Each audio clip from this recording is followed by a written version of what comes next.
Hello, my name's Carista Lowe, and I have a little bit across all different fiber arts to share with you today. I have some knitting, some spinning, some weaving, some crochet, and a little bit of cross stitch. So come on in and let's get started.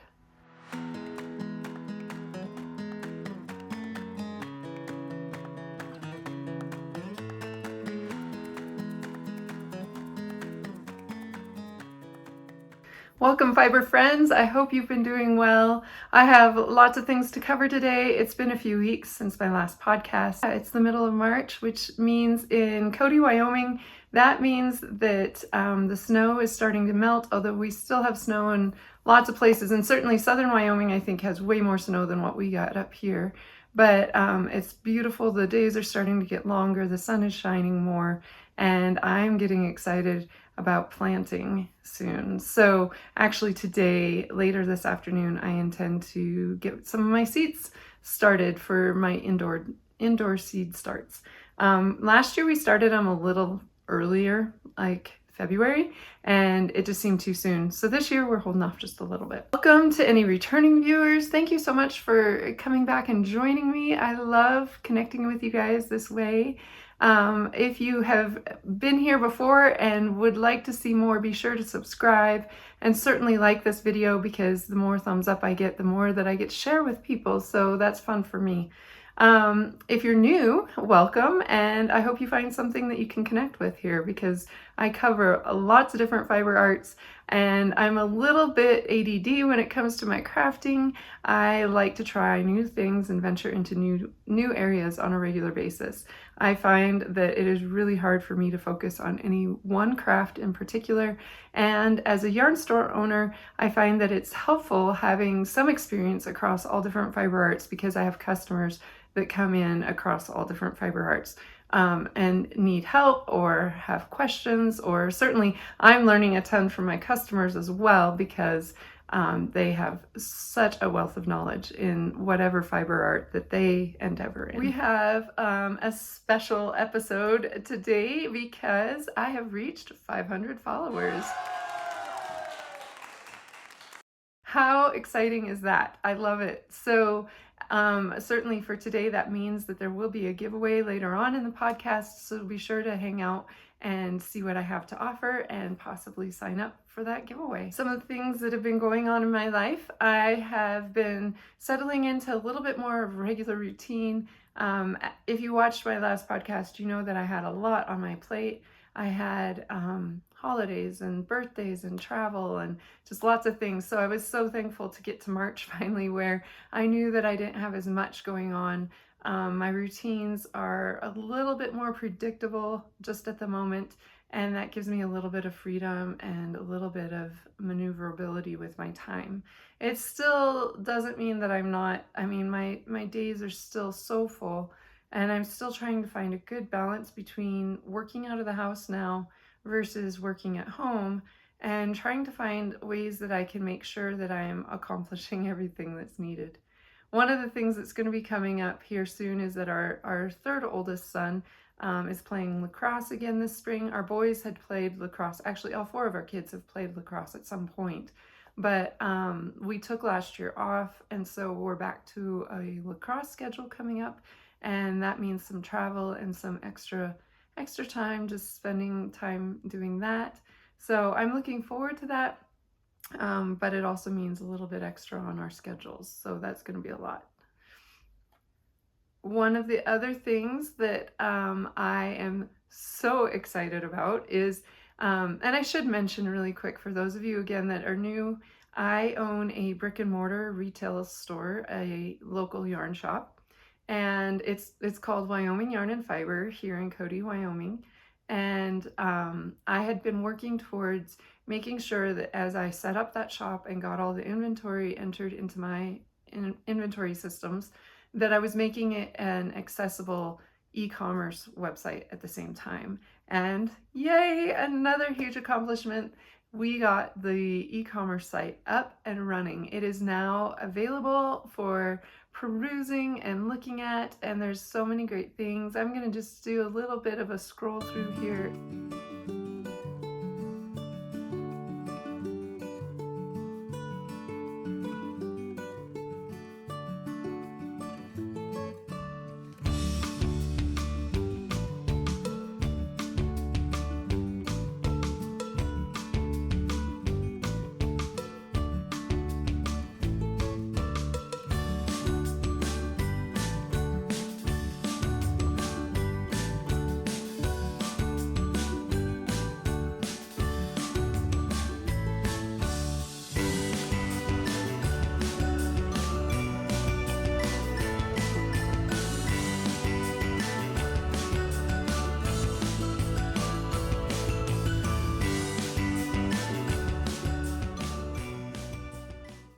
It's a beautiful website.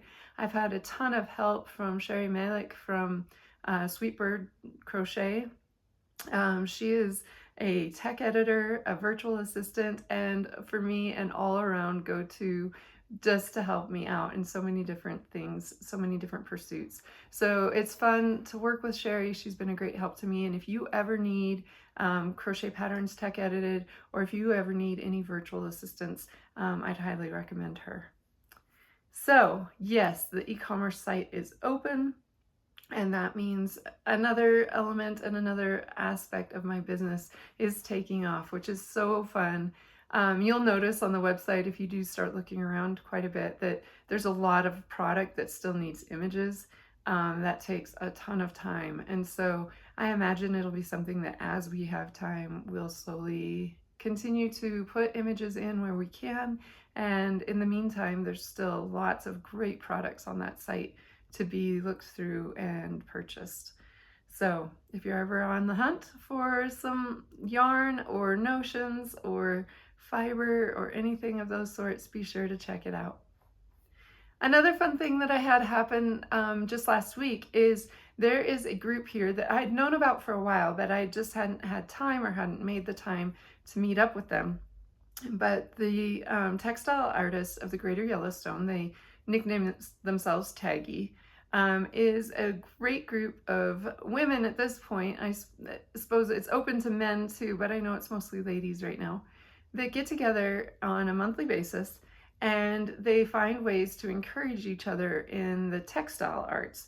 And so being that it's textile arts, there are a lot more quilters and embroiderers and such along those lines. But there are some incredible fiber artists in that group.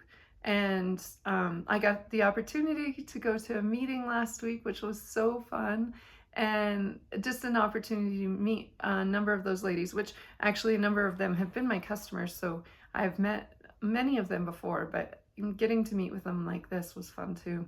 So the main thing that they work on is that they try to do a program every month that teaches them something that they can apply to their textile arts. So as I said, there's a lot of quilters, so a lot of times you'll see a lot of things tied into their quilting projects.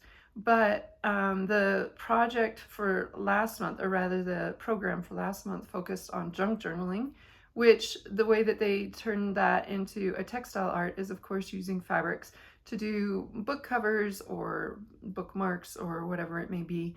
And so they brought the textiles into their junk journaling in that manner. Although truly and technically, I suppose, junk journals themselves are a bit of a type of textile because the paper itself is a product that is created much like fabrics and threads, and it's utilizing fibers in a different manner. So that was really neat. And then the program for this month, and part of the reason that I made a point of going last week, is that they were focusing on circular weaving. And since I just did that class in North Carolina on the freeform art weaving, it was really fun to get to go and share with them my experience and my knowledge, and kind of tie back to them again that these are areas of interest that even the yarn shop, local yarn shop, covers. So if it's something that they want to pursue further, they have a resource in the shop. It was just really neat meeting those ladies. I could see myself participating with Taggy on a regular basis. Just a matter of working out details and figuring out when I can get there. Let's move on to woohoo, I made it. So here we are talking about some of my finished works. Now, I will say that while these are finished projects, bear with me, I still have ends to weave in on a couple, and they're in stages of finishing, we can put it that way. So the first thing that I have is this pair of socks that I had started and showed on the last podcast. This is just some hand-dyed yarn that was actually a dyed blank. It's a superwash merino and nylon blend, I'm certain, but I'm not positive of the percentages. I didn't keep the details on which yarn I used for this. But these are just some basic socks. Originally, these were going to be Christmas socks. They look kind of Christmassy to me, and maybe in my head they still kind of are a Christmas sock, but they're just a fun sock. that will be heading into my drawer, which I'm getting a little low on socks right now. I find that I wear through some of the, especially thinner sock yarns, I can wear through them fairly quick. We have hardwood floors in our house, and I think that that wears them out kind of fast. And I am not a sock darner. Like, occasionally I will fix a hole, repair a hole in a sock. But if I find that the sock overall is just getting thin, usually I just say, time for it to go, time to pass it along. So I'm needing to replace and replenish my sock drawer a little bit. These socks are knit 2 at a time, toe up. I did do a contrast toe, although I didn't end up carrying that contrast into the heel or the cuff, mostly because I just, as I was going, I decided I wanted to use more of the actual yarn. I do a basic German short row toe, German short row heel, and this is just a stockinette sock. So you can see I still have ends to weave in. I'll work on that here soon. And then these, I won't block them because they're just going in my own drawer. I doubt I'll block them, but yeah. So I got those socks off the needles, which is fun. And I'll get those ends woven in here probably in the next couple days. We'll see. I usually go through weaving and moments where all of a sudden I'm like, oh, I've got like 3 projects that need ends woven in, and then I do them kind of all at once. So those will be finished here soon. My next project that I finished is actually one that I started and finished in between podcasts. So you have not heard me talk about this sweater at all and have not seen any of it either, because honestly, I've been working on it so fast and just to get this project done that I haven't even posted about it on Instagram or anything. So if you're on Instagram, you won't have even seen it that way. This is the Anker sweater by Petite Knits. And this is just an adorable little kid sweater. The reason for this sweater is that I needed some shop samples, and I've shown on previous podcasts some really fun, cute little sweaters that other makers have done for me to get some samples up in my shop. But I wanted to make sure that I had a couple other samples in my shop that weren't necessarily my own hand-dyed yarns. And so this is one of those samples. So this is, like I say, the Anker sweater. It is a very fun, very fast, top-down stockinette, well, ribbed yoke with a stockinette stitch body, and then ribbing on the bottom for the waist and the sleeves. Very simple, straightforward sweater, very easy to do, and very fun pattern to work up. So this pattern comes in a multitude of sizes, and I ended up choosing the size 1 to 2T. I think that it, to me, feels like, and I have not blocked this yet. Technically, even though you're still seeing ends, I have woven them in. I just haven't blocked it, so I'll block it before I clip those ends. But I would say that it looks more like a 2T. It'd be quite generous for a 1-year-old, but it's cute and it's fun, and it was, like I say, a super fast knit. I used the Prairie Spun DK from Brown Sheep. So this is a great yarn, American wool. It is a 3-ply yarn. DK weight has approximately 256 yards in 1 skein, and for this project I used 1.5 skeins roughly. This is what I have left of my second ball, and I did weigh it. This is right around 55 grams, so approximately 1.5 skeins in order to do the sweater. So super fun, super cute. This color is called Dewdrop, and let's see, I used a US 6 or 4 millimeter needle for the project, as I believe that's what the pattern called for. I believe I followed the pattern on that.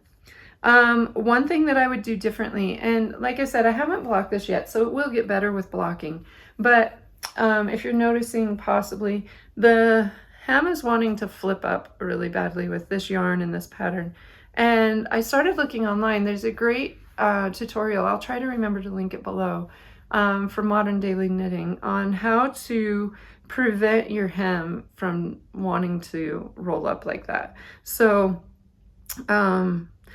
Obviously I didn't do that with this project, but I think if I were to do a sweater very similar to this again, I might try some of their tips. They have in their tutorials, or in their tutorial, they have like, I think 4 or 5 maybe options or suggestions on what to do to prevent that flip up from happening. And so I think that it's something that I want to try on a future project. But again, this was such a quick knit that my biggest aim was just to get it done and get it ready to put in the shop. My next woohoo, I made it, I don't have with me, so I'm going to insert a picture here. These are some woven hemp coasters. This is using the yarn called Java, and it is a 100% hemp yarn that is great for project bags and household goods. It is not anywhere near soft for making something that you'd wear. I think even with washing, it still would be kind of coarse, but it made these fun coasters. It wove up well enough. It just shed a lot in the weaving.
The next thing that I have is some hand spun yarn. So I did get a chance to sit and get some spinning done, which is kind of good because I hadn't since getting ready for the Knitting McPurley retreat in January, and when I did acres and acres and acres of spinning, I decided to kind of take a break, or rather just life was busy with other stuff, so forced me a little bit to take a break from spinning.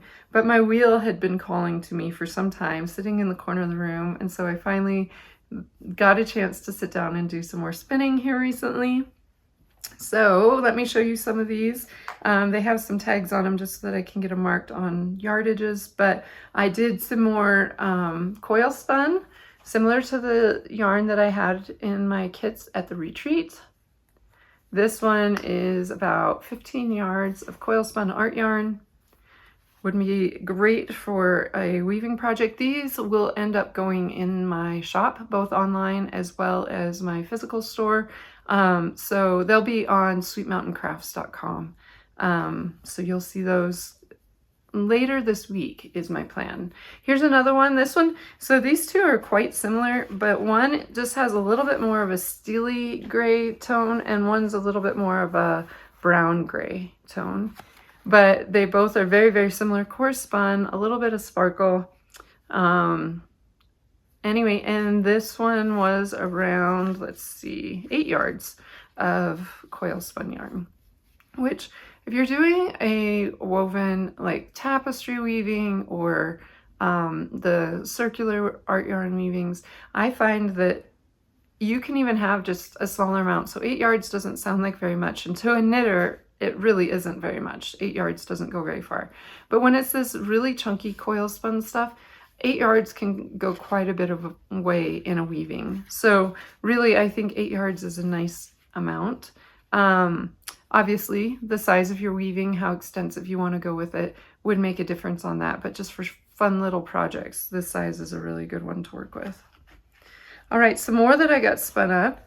This one was a totally fun project, or fun yarn to do. So this is where since I was in the mood for spinning, I decided to do another scrappy spin.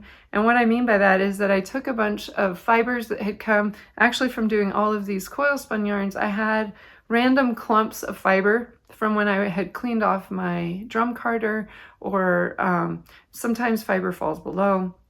I just had little bits. And so I collected all those little bits. I put those on my drum carder. My drum carder, I should say really quick, is a Brother drum carder.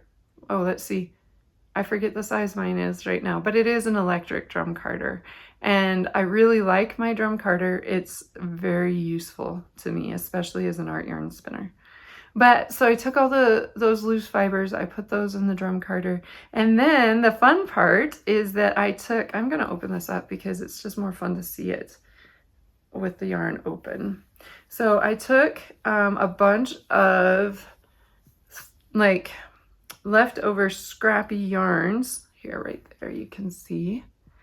And I chunked them up just using scissors. I just chopped them into like neps or noils would be, so not longer than an inch, not over an inch in length. Noil, not over inch length. Yes, that's what a noil is. Anyway, so that's what I did, is that I chunked them up into little bits, and then I put those through the drum carder as well with some additional fiber.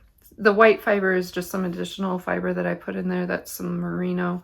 And then I spun it up. Now those noils, just like when you're working with any kind of a tweed yarn, those noils can have a tendency to come off on occasion, especially as you're working with the yarn. But it made just a really fun spin to work up. And I love the end result. This yarn will also be going in the shop this weekend. So I love it. I want to call this one like Princess Cupcake or something like that, because it makes me think of a little girl with that soft purple mauve hue in there, and then all the little flecks of yarn. Like I say, some of them still come off. They do have a tendency to want to fall, parts of them fall off on occasion, but those little speckles make me think of like sprinkles on a cupcake. So isn't it cute? I love how this yarn turned out. It was very fun. So I will be doing more yarns along those lines in time, but that was a very fun spin to do. Although I will say that the floor underneath my spinning wheel had to be swept like 2 or 3 times, because I'd have those things flying all over the place as I was spinning.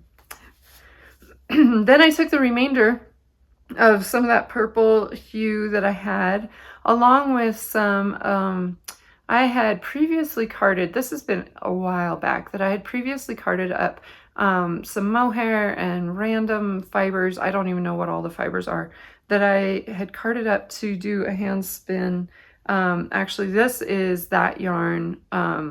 This is what I had left of it that I spun up. This is just a 3-ply of, like I say, it's a really random mix of fibers. So there's I'm sure there's some cellulose fibers as well as animal fibers. There's some speckled, so nylon, or like, yeah, not speckled, sparkle. So some nylon in there. Anyway, just all different fibers in this yarn.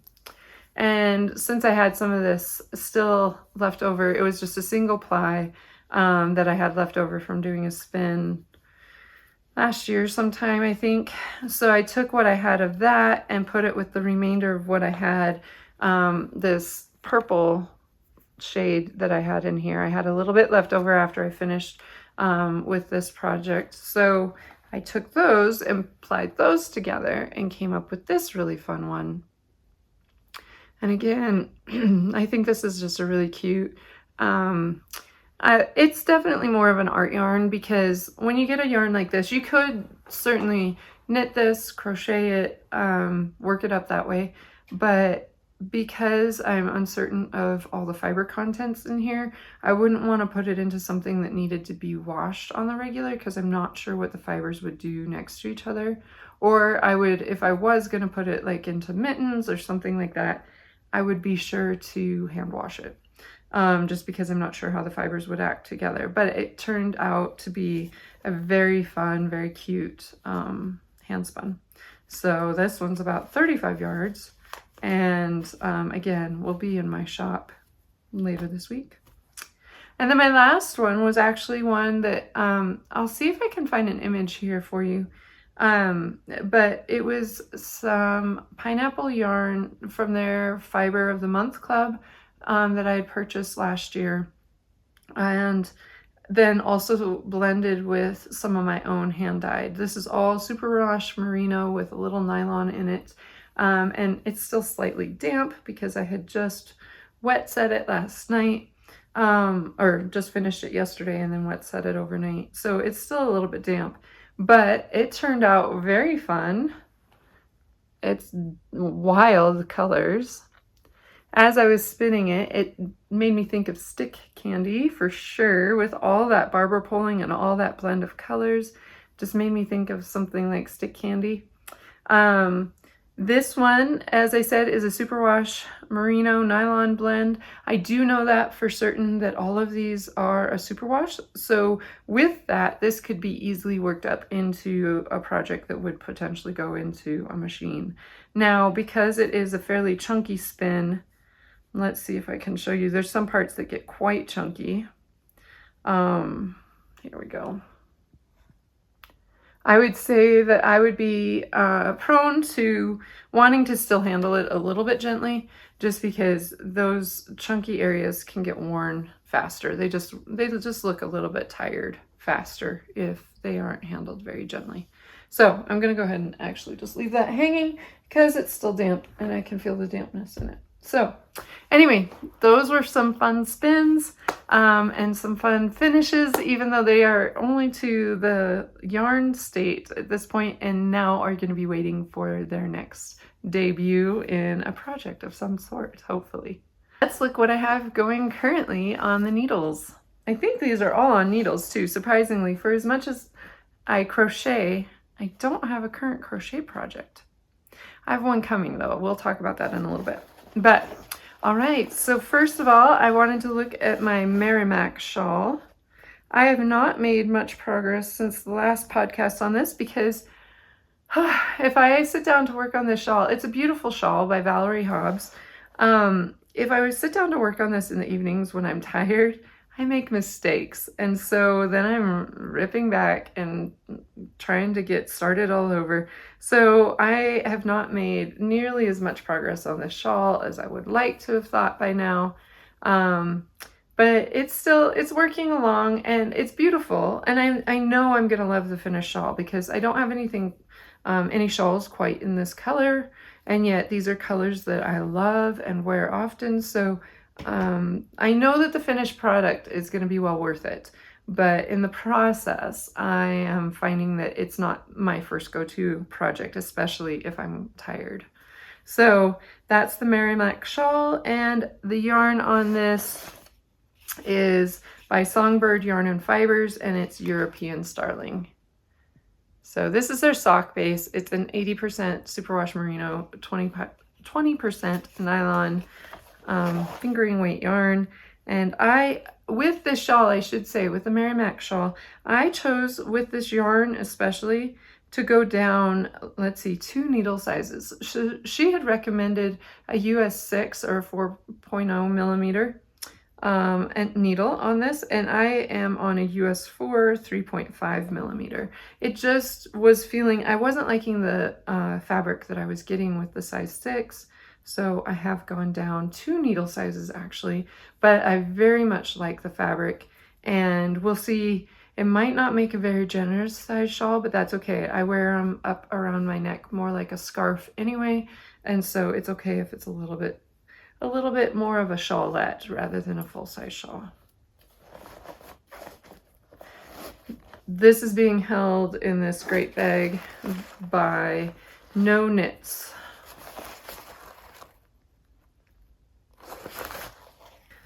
My next work in progress is a pair of socks. Once I finish that last pair of socks, I immediately cast on another pair because I like to have socks for on the go. And I knew I wanted to get a pair of these done for a shop sample, as well as just, again, these will end up in my own sock drawer probably. So this is, and right now I am in the midst of working on heels. So I do 2 at a time, toe up. So I'm right now in the middle, like I say, I just finished the heel on this side and I've started onto the heel. I'm halfway through the heel on this side. So with these socks, I am using my own hand-dyed yarn. This is Mountainous, the colorway is Mountainous, and it is on my Scree sock base, which is an 80% superwash merino, 20% nylon base. There are 389 yards in 100 grams with this yarn, so it really can be considered a sport weight, but I love the thickness of this yarn. I live in a cold climate and I like having my socks being quite thick, and I knit my socks to be a negative ease for sure. I like my socks quite tight as well, just because I want them to feel like they're very much holding onto my foot and keeping my foot warm. And so I really like how this yarn knits up. My little progress keeper here is a little alpaca, or is it a llama? No, this one's a llama. A little llama guy. I don't know where he came from. I've had him for a while now. But he's keeping track of, he keeps track not only of, and I'll move him up now that I'm talking about my socks, but not only of my progress, but he also helps me keep track of which sock I started on, so that as I'm going around and around and around, I can know this was the side I started on, so this is the side where, this is the, not only the side, but the sock and the side that I will always consider this as my beginning of round on this side of this sock. So beginning of round, and then that tells me that the next sock has to be done in order to make sure that they're maintaining the same length. So yeah, this is being held in an adorable bag with llamas all over it, hence the llama. The llama progress keeper stays with this bag because they go together. Although I didn't get the llama progress keeper at the same time I got the bag, but once I had the bag, I put them together. So this is a cute bag, just a little fun drawstring bag. This is by Rose Petal Bags, and the maker of this has since passed away. These were sold at Windblown Fiber in Casper, Wyoming, and I'm so glad that I bought this bag because it was the owner's aunt that made this, and she passed away not too much longer after, so I was really glad that I had one of her bags. And it's just a great sock size. Only small projects, but I love that. It's got cacti on the bottom. And then my next project, again, you guys have seen this, and I have not made much progress on it at all. This is my Metanoia shawl. Everything kind of went on hold a little bit while I was working on the Anker sweater, because it was kind of top priority, as well as it was potato chip knitting. It was so simple and straightforward. It was just like kind of mindless knitting, where both of these shawls that I'm working on take a little bit more thought, just to make sure that I'm staying in pattern. But this one, again, this is the Metanoia shawl by Knitty McPurley, and this yarn is by Chicken Lady Fiber Arts. So I have, this is Lake Junaluska, her colorway that she knit up for the Knitty McPurley retreat. And then these other colors all came in her Disco Lemonade mini skein set. And I am knitting this on, I didn't identify which needles. So you might be seeing a lot of these copper needles. I got a set of the Licca Cypra or Cypra needles, and I have been loving them. Let me show you. Sorry for that. I've been loving my Licca set. The copper makes me happy. I like the metal. I'm a metal needle. I choose metal needles. I would say probably 75% of the time I will use bamboo or wood needles On occasion, usually if I'm doing sweaters or something larger, I like bamboo, but for a lot of my small, fine, especially fingering weight yarns, I love metal.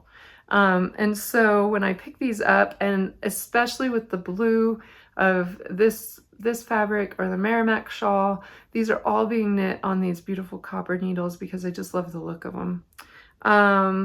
Let's see, this is a US 5 3.75 millimeter needle that I'm using for the Metanoia shawl. But let me show you my Licka needles really quick. Licka needles, right? If you say it like you're supposed to, maybe. But here's the set, and you can see I've got, what, three of them out right now for different projects. Actually, this would have been the Ankush sweater, this is the Merrimack shawl, and this is the Metanoia shawl that those needles are out for. But it's a great set. I'm not a huge fan of the cables, I will say that. After Chiaogu cables, it's really hard to work with any other kind of cable because those red cables are just so good with the Chiaogu set. But I do really like this set, and it gets lots of use. I love the copper, like I say. That's probably my favorite part of it. But I have quite a ways to go on this shawl. We'll see if I might start picking it up again here in the next little bit, and continue making some progress. And my next work in progress that you guys have all seen quite a few times now is the Frothy Pullover by Katrina Frost. This is for my daughter. Let me see, I'm gonna try and get this all out. All right, so last time I podcasted, let's see, I don't recall if I advanced my progress keeper or not. But either way, I knew I was getting a little bit short on yarn, and I knew that I would probably have to dye more. And so sure enough, that is the point that I'm at right now, that I had gotten as far as I could get. I think that's where I was at when I podcasted, that I was at the point as far as I could get with the project until I dyed up some more yarn. So I only had a mini skein and a little bit left that I was working with when I podcasted last. So thankfully, since I am a yarn dyer and I had dyed this yarn in particular, it's so nice to be able to just go to the studio and get some more yarn dyed.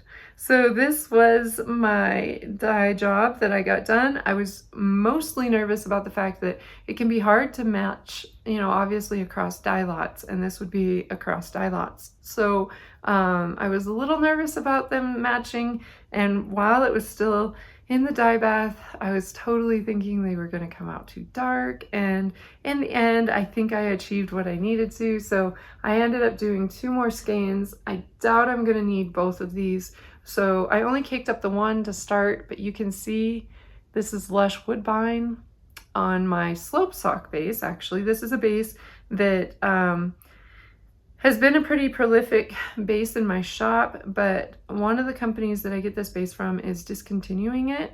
So I'm debating on if I'm going to try and find this base elsewhere or replace it possibly with something else. But it is a 2-ply superwash merino nylon blend, and it's great for sweaters. I call it slope sock, but it's not the best sock yarn because of that 2-ply nature. It just doesn't have that robust construction for heavy wear on your feet. But for fingering weight yarn, it's beautiful, and I do really like it as just a fingering weight yarn. I love it for sweaters. So it's kind of sad to me that the company that I get this from is discontinuing that base. Like I said, we'll see what I do to replace that possibly. But I love the way that it knits up. And you can see that with the new yarn, I think I did okay on the match here. So I have yarn, and I can now progress with her project.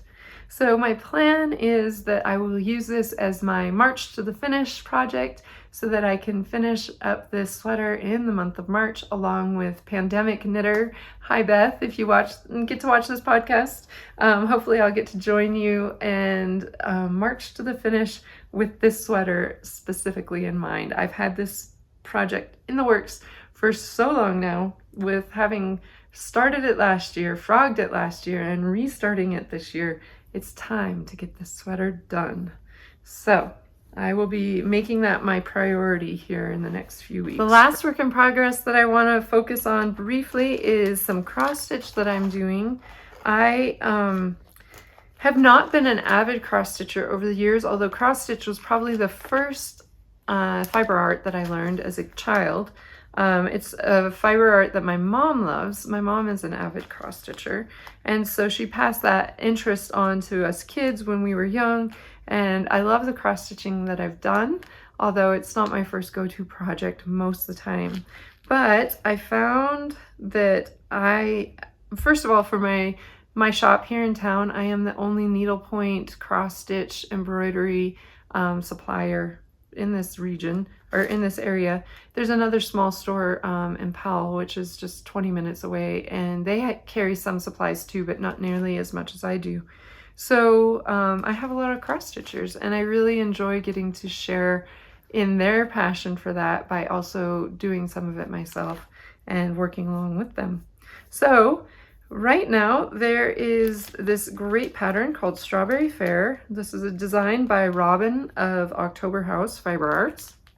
And Robin herself is also a knitter and spinner and cross stitcher, so it's fun that she has that crossover in those different fiber arts herself. I love that. She makes actually charts, cross stitch charts for spinners and knitters, and I really want to do some of her cross stitches that cross into that category. But this one was super sweet. I am a longtime fan of strawberries. I was a strawberry shortcake kiddo when I was young, and I've decorated my kitchen with strawberries most of my life. So strawberries are definitely a thing for me, and I am having fun getting this stitched. Oh, let's see, let's not lose the needle there. So this is where I am at, and I've made some changes here or there, mostly on the colors. Not so much the design, but more the colors that I chose, just because I'm working with colors that were more accessible to me. And her little bird, I don't know that it's supposed to be a robin. Here, I'll show you again. I don't know if he's supposed to be a robin or if he's supposed to be something else. But it looked like a robin to me, like with a reddish breast. And so I decided to go a little bit darker on my bird and make him a darker brown rather than that lighter brown that she used. But I'm having fun. You can see I'm quite a ways along with this project. All I have left really is leaves here along this vining, a flower here, and then the bottom design, or the bottom portion of the design, which is going to be just some simple repeated, they're kind of like circles going across the bottom. So I am looking forward to getting that further along, and then I intend to, at this point, I love how Robin turned it into a pillow on her sample there. So I think I'm going to do the same as well, because it's just cute as a little pillow. So anyway, that's my cross stitch progress at this point. I am stitching on an even weave fabric that I happen to have that was passed along to me, so I don't really know what the fabric is, but it is an even weave cloth, and I'm stitching 2/2. Let's see, I believe it is probably like a 28 count even weave. So my 2/2, it's either a 32 or a 28. I honestly haven't checked, but it's around that. All right, let's move on to DWIPS. I decided to call this category DWIPS because we're always dreaming of works that we want to have on the needles, up and coming, or on the hook, or whatever it may be. So this is, and as I said, I can be a little all over the place with my making, so I am constantly imagining in my head the next project that I'm going to be doing. It's very rare that I get done with one project that I don't already have plans for the next project. And since I just finished the Anker sweater, and I know that that one was coming off needles, and I know that I'm working on my frothy pullover, but that won't take me too much longer, so I'm already planning for my next projects. And with that, so my DWIPs, or my dreaming works in progress, are things that are like just right there, just about ready to go on the needles, and we'll be getting started before too much longer.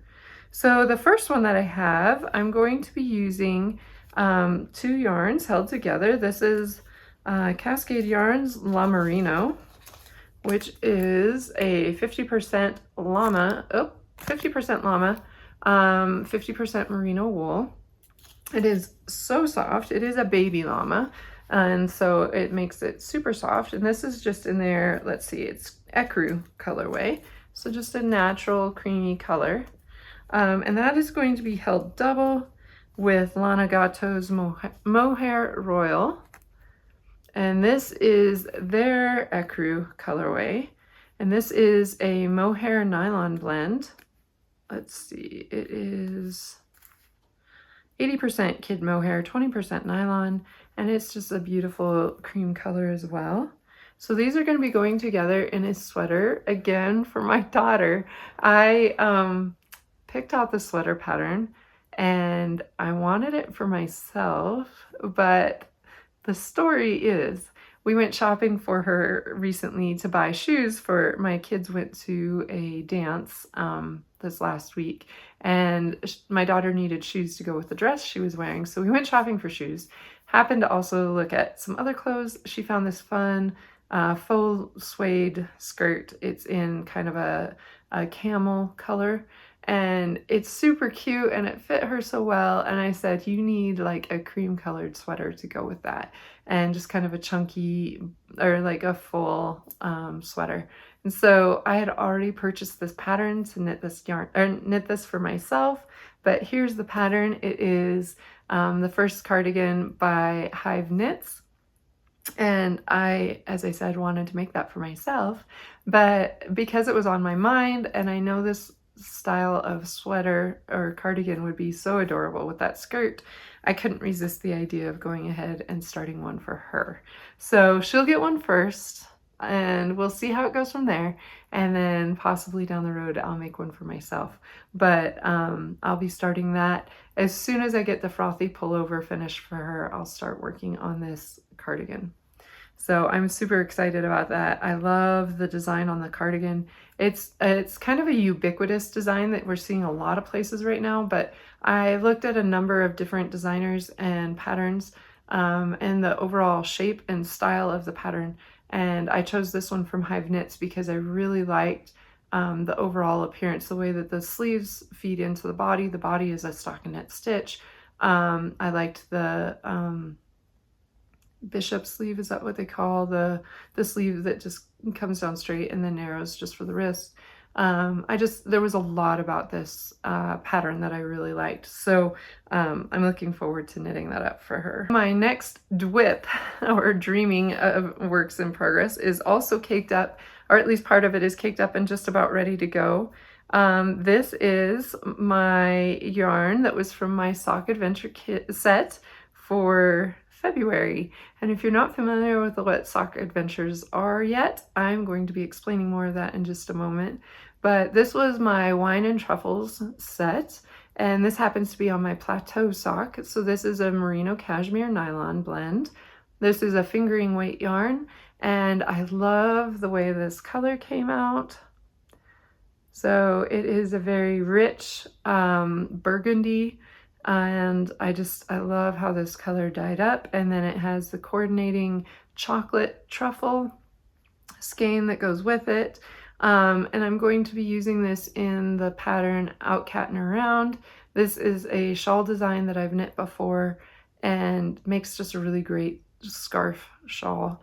So it's just a fun pattern, and I plan to have this. I really wanted a scarf or shawl in my wardrobe out of this color because I know it's one that I'll wear often. So looking forward to knitting that up for myself.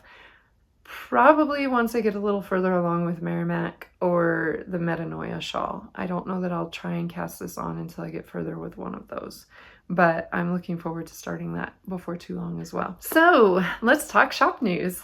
What do I have going on in the shop? I have finally, as I said, started to regain some days to be able to start thinking about my shop after lots of extra things. So for Sweet Mountain Crafts, when I'm talking about right now, this part, our segment about shop news, I am talking about sweetmountaincrafts.com. You will occasionally see products in sweetmountaincrafts.com that are also available at wyomingyarn.com, but for the most part, sweetmountaincrafts.com is where I have the majority of my hand-dyed yarns, or mohair, cinch cord, or fibers. Like I say, there will be some crossover on occasion, but not extensively. So if you're looking for Sweet Mountain Crafts specifically, go to sweetmountaincrafts.com first. Now, what do I have going in the shop? So as I said, I have some yarns that I'm going to be, some of these hand spun yarns that I just showed you will be going into the shop here soon. I have some sock adventures leftovers that are going to be in the shop by this weekend. And then I also have some treasure packs that I had shown on the last podcast. I'll be having updating my treasure packs on sweetmountaincrafts.com. So be sure to check those things out and be keeping an eye on those upcoming products in the store. Now let's talk sock adventures for a moment. My Sock Adventures set is a monthly subscription plan where you get to choose the yarn weight of your own, the base of your choosing. So it is a fingering or DK weight yarn with the idea that you can make socks, although you're not limited to socks. Sock Adventures suggests that you can certainly make as many socks as you want, but these great yarns could be used for a plethora of projects. I find that fingering and DK are my most go-to weights that I work with predominantly. With the DK weight yarn, again, could totally be used for socks. I've demonstrated on this podcast previously how I was able to make a pair of socks for my son, who is like a men's size 11 or 12 shoe, and I was still able to get a full pair of socks out of a DK set for him. The biggest difference between the DK and the fingering weight when it comes to my sock sets is that my coordinating skein is always 20 grams. My main skein is always 100 grams. And so that 20 grams in DK weight doesn't extend quite as far. I think it's like 49 yards, somewhere around that, in a DK weight. And so you just have to be prepared to plan a little differently with that mini skein. But the sock adventure sets, what's included? So I'm going to show you here. This is an image from February set that I mailed out. I did, as I showed you, the wine and truffles theme for February. So I had a wine colored main skein with that chocolate truffle mini skein coordinate. And then my extras last month were some chocolate truffles, and then also some stitch markers. I had a wine progress keeper and then some Addie stitch markers that are just heart-shaped to go with the month of February. So it was such a fun set to put together. The other thing that I enjoy doing, and the reason that I'm calling it Sock Adventures, is that I think it's so fun to have little story installments with yarn, or with anything really. I think just a story captures our imagination in a way that just having a physical product doesn't always catch us. And so I wanted to, with my sock adventure sets, have a little story that goes along with it. So in the month of February, I introduced my main character, Alana, who is a young woman who lives in the mountains and has adventures of her own along with the socks that I'm sending out, or the sock yarns rather, that I'm sending out each month. So Alana was introduced, and now if you want to learn a little bit about Alana and her adventures, sign up for my Sock Adventures kit, and will be able to receive a monthly subscription of not only beautiful yarn, but some fun extras that you can use or might enjoy, and yes, a fun little story to go with it. So we'll see where Alana goes in the days ahead. I have ideas of some of her upcoming adventures, but you know how it is with writing stories. If any of you have written, especially fiction stories, it feels like the characters can have kind of a mind of their own and take off in their own different directions, sometimes ways that you weren't necessarily planning on or expecting. But I'm so excited about sharing these with you, so be sure to check that out. I will have a link in the show notes below. I had already indicated that this podcast was about having a giveaway, so I'm so excited that I get to offer one of my sock adventure sets for the month of March as my giveaway. So if you are interested in participating in this month's giveaway, please leave a comment below. You can say something about socks or adventures or sock adventures. Any of those in the comments will indicate to me that you want to be entered in that giveaway, and I will be drawing and announcing the winner on the next podcast. So if you'd like to win my March set, which is already dyed and put together and off to customers, I will be putting that out to you and in my next podcast. So yes, be sure to leave a comment below. And on that note, for comments, I had some lovely comments on my last podcast, and I apologize. I didn't get a chance to respond to them online. So I figured I'd take a moment and respond to some of those lovely comments here. So let's just see. I had lots of comments about people that I had met in person at the retreat. Thank you guys. It is so good to feel like I know so many of you now, having actually met you in person. And I love getting this opportunity to interact with you in comments and having you see me on my podcast. So Beth said that she understands, she does her own podcast, so she says she understands how hard it can be to squeeze in a recording and get it all done in a timely fashion. And yes, it's so true, Beth. But thank you for stopping by and watching. I love it. Tara, it was so good to see you and meet you in person. I feel like I've known you for a while now, but it was so fun to meet you in person. Denise, again, thank you. You have such sweet comments. You say your weaving is on the wall in your guest bedroom and a fun way to remember the retreat. I love hearing that. I love knowing that not only did you enjoy making the weaving, but now it's also something that you're getting to enjoy in your home. All right, next up, I have a comment from Holly of Mystery Mouse. And she said that she's excited to see what I make with our yarn. I'm excited to see what I make with your yarn too. I've actually been dreaming about it and trying to think through, what do I want to do with all these great mini skeins? And if you're not sure what I'm talking about, you can see my previous podcast to see the yarn that Holly dyed up that was just beautiful, and I'm looking forward to working with. Yolanda, oh, I so enjoyed getting to meet you. You were such a huge encouragement to me and a huge help. She says that the retreat experience was hard to put into words, but you captured it beautifully. Thank you. I really did enjoy my retreat time in North Carolina, and just more than anything enjoyed meeting so many. A sassy book lady says that colorway for your daughter's sweater, she loves it. And then just loved meeting you, and again, so excited. Thank you for those sweet comments. Sarah, nice to meet you at the retreat. I enjoyed your class. I knew there was a lot of work put into your preparation or prepping yarn, but it was even more than I thought.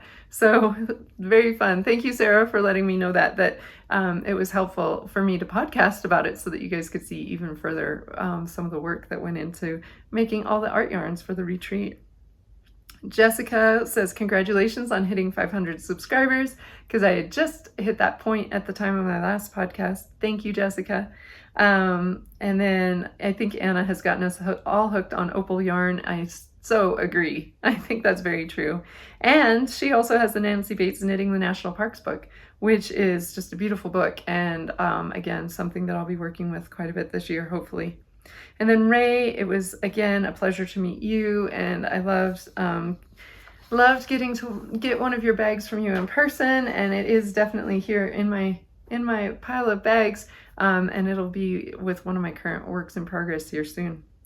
And then Susan, it was so fun to meet you and give you hugs, and oh, I loved it. It was just having worked with you online before and just remotely, it was so fun to finally put name and face and a person all together, and I loved that.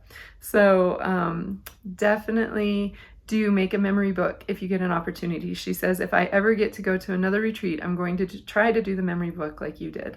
Yes, I love my memory book. It's sitting right here actually. And occasionally if I need to double check, like if I'm like, oh, I met this person, what was her name again? I find myself flipping through to find details about people. So not only is it fun, it's also very practical. So I love having my memory book from the retreat. It will be cherished for a long time.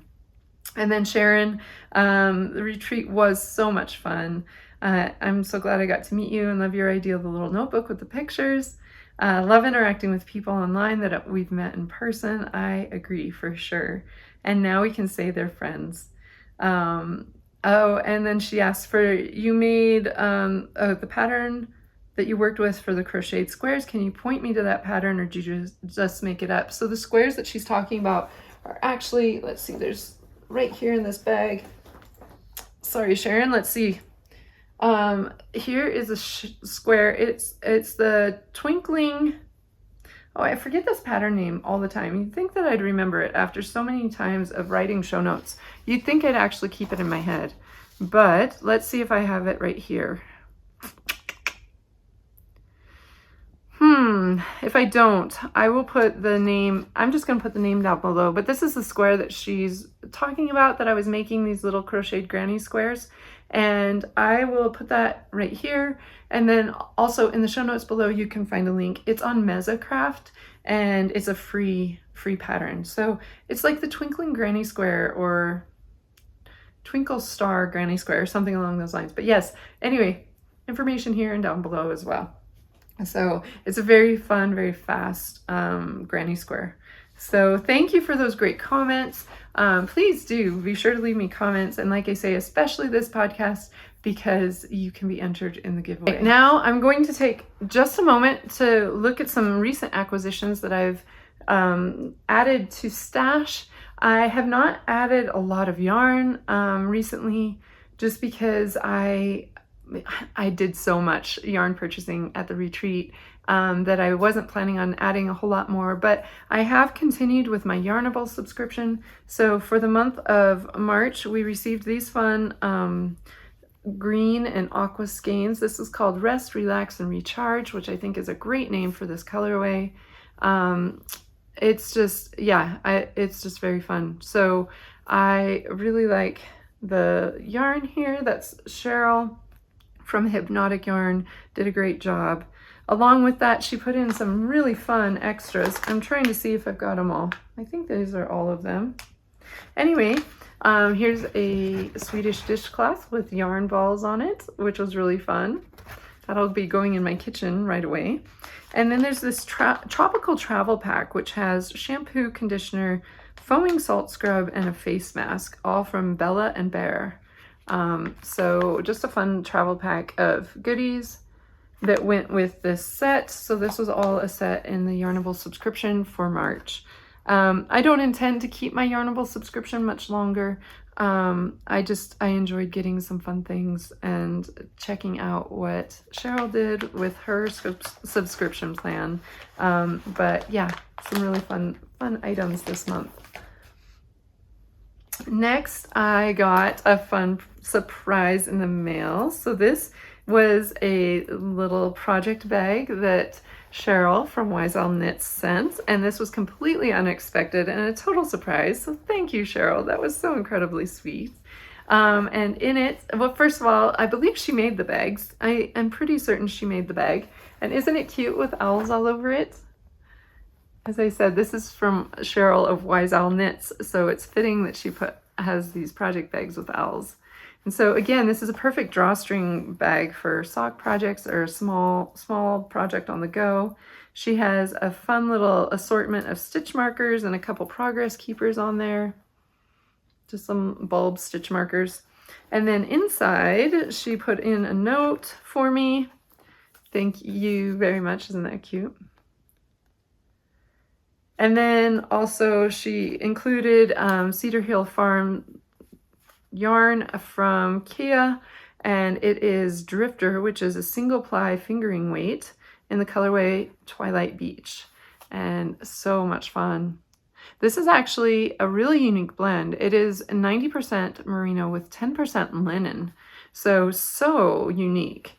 I wonder what it would work up as how it would work up with weaving, but we'll see. I'm not sure just yet what I'm going to do with it. So very fun. Thank you, Cheryl. That was super sweet.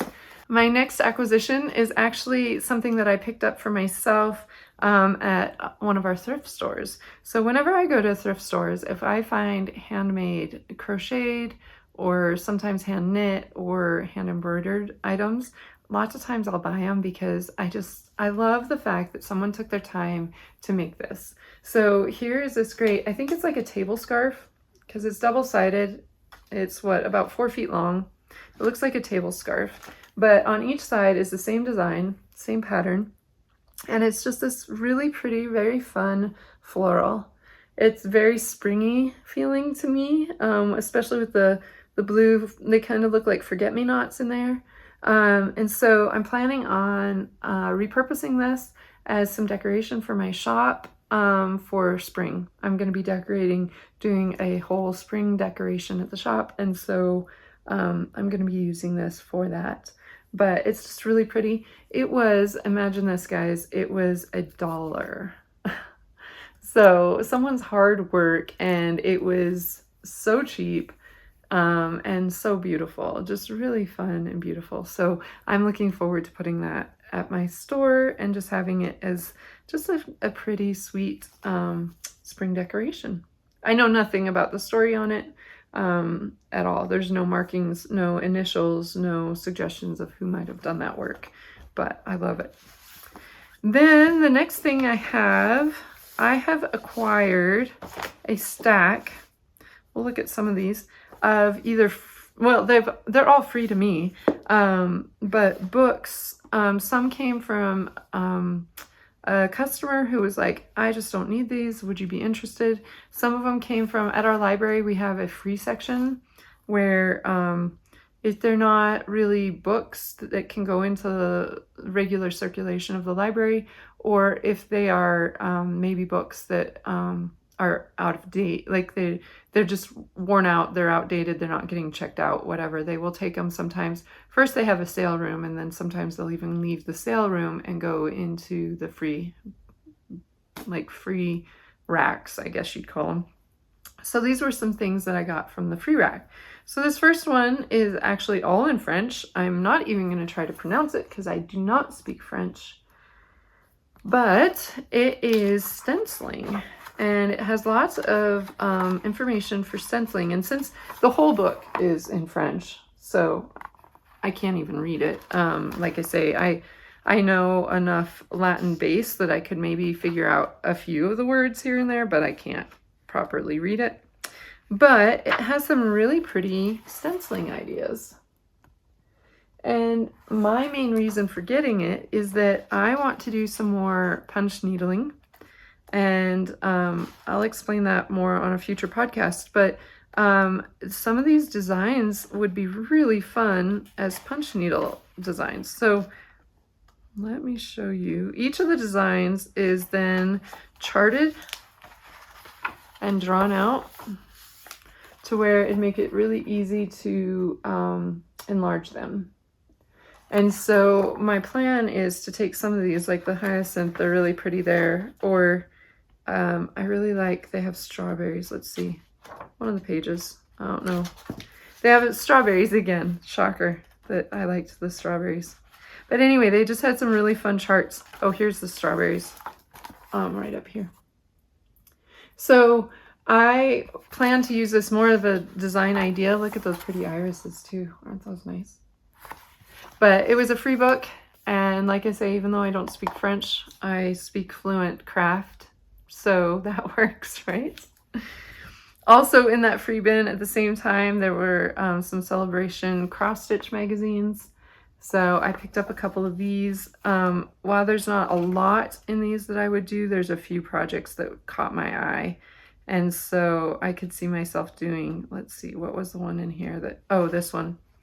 I really liked this one. This one is called, I believe in Angels, but it is a snowy winter scene. And I really liked that one. And then there's mug mats. This is a country cross stitch chart booklet or pamphlet or whatever. It's just very simple. But they have different designs for different occasions, I suppose. So there's one that's kind of Christmassy, one that's patriotic, kind of a 4th of July, one that looks like more for a birthday. Anyway, just some very simple cross-stitch designs that were cute. This one's Beaded Boutiques by Leisure Arts. This one is actually for putting beaded and cross-stitch embroidery on like shirts, which was a really popular thing in the 90s, right? I think I had at least a couple that my mom did where she would put either my name or my initials and some stitching on it. She didn't do a lot of that, but she did do a few things. But anyway, so this one, again, I like the floral designs on these. So we'll see. I don't have plans for sure. And then this one is Bath Collections, again, by Leisure Arts. And there's 4 different bath sets. So this one's all butterflies. This one's all seaside shells and stuff.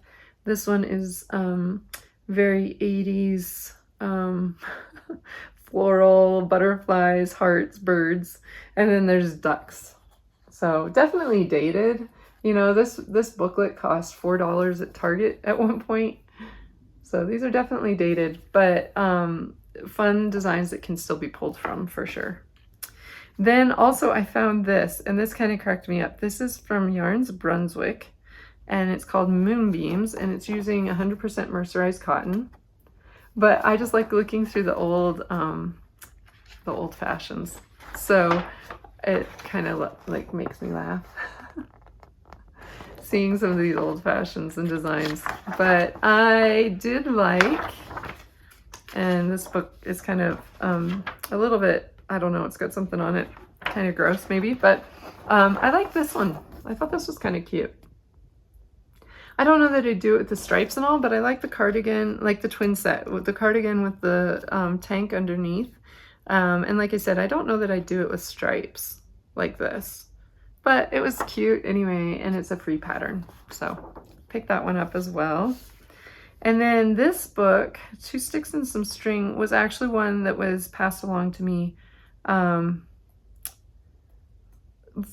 let's see, a customer's mom. So she had a number of books in her knitting collection that probably outdated quite a bit. But this book has some really unique construction pieces. I'm going to show this one just because it's very unique construction. I probably wouldn't wear this, but it's called the Cheyenne Saddle Blanket Jacket. And it's kind of a neat design. So again, 2 Sticks and a String by Carrie Ferguson. So very unique construction items in here, but this definitely has my heart. In the whole book, this is the one that I'm like, oh yeah, I could see myself making this Aran sweater. It's a very traditional looking Aran, but I really like the arrangement of the cabling that she did on this one, and I like the fact that it's a saddle shoulder. With the cable that comes across the shoulder and all the way down the sleeve. So again, just beautiful. I don't know, I have no plans on when I'll get to it, but definitely a beautiful one. And then this one, Knitting Sweaters from Around the World by, I think it might be multiple designers in this one. Let's see if it tells me. Carrie Cornell is the editor, but yeah, it looks like it's multiple designers, I should say. I'll just show you here on the front. This front page has a bunch of this different designs just in a small little thumbnail. But let me show you one of my favorites in here that is just, it's so pretty that I could see myself doing this one for sure.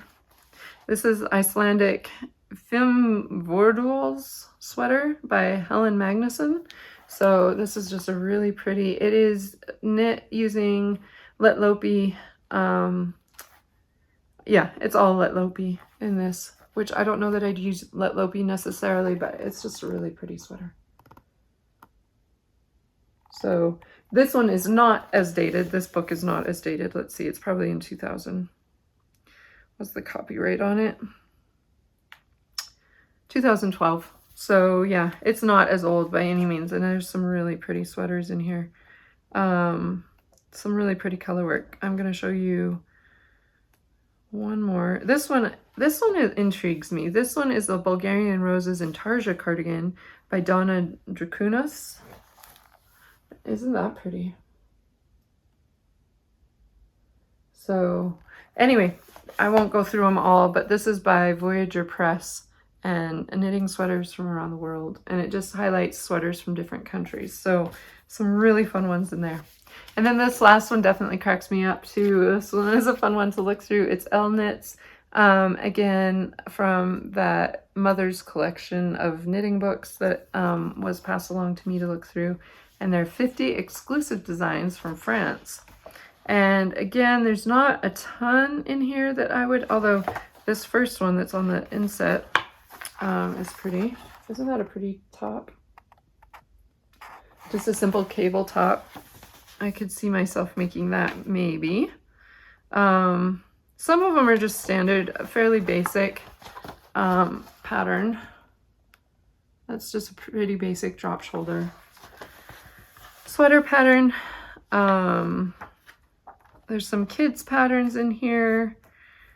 And then let's see. Oh, this one here, you got to see this because this definitely dates the book a little bit. Love it.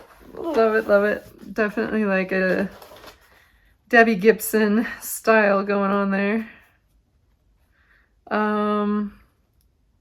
But there were just some fun basic designs. So this one is actually one that I really like. This one's, they call it a blazer. It's a boxy jacket with a shawl collar. And I don't know, we'll see how much this, the detail is going to come up in this image. I'm not positive, but because it's kind of dark. But it is a cute pattern, and I could see myself definitely doing that and wearing that. But anyway, just some fun designs, definitely throwback to a different time, but things that can always come back around again. Here's a pretty color work. This is called the Leaf Sweater. And this one, interestingly enough, even though it's color work, and it is not done in the round. It is seamed, which is interesting. You don't see a lot of seamed colorwork sweaters right now. Most of the time, if you're getting colorwork, it's typically knit in the round. So those are some fun acquisitions that I had, and I wanted to share with you all. And then my last thing is I wanted to show this. This is, again, a customer brought this in, and she said that she loves reading. And I said, well, what have you read lately? Do you have any recommendations? So she brought me this book, and I really enjoyed it. It's The Seamstress of Sardinia by Bianca Pizzorno. And it's originally written in Italian and then translated to English, but I really enjoyed it. So Seamstress of Sardinia. And in the book, it talks about how lots of times seamstresses would work for individual wealthy families. So sometimes they would even live with that family in order to work for them. And they were called sartinas.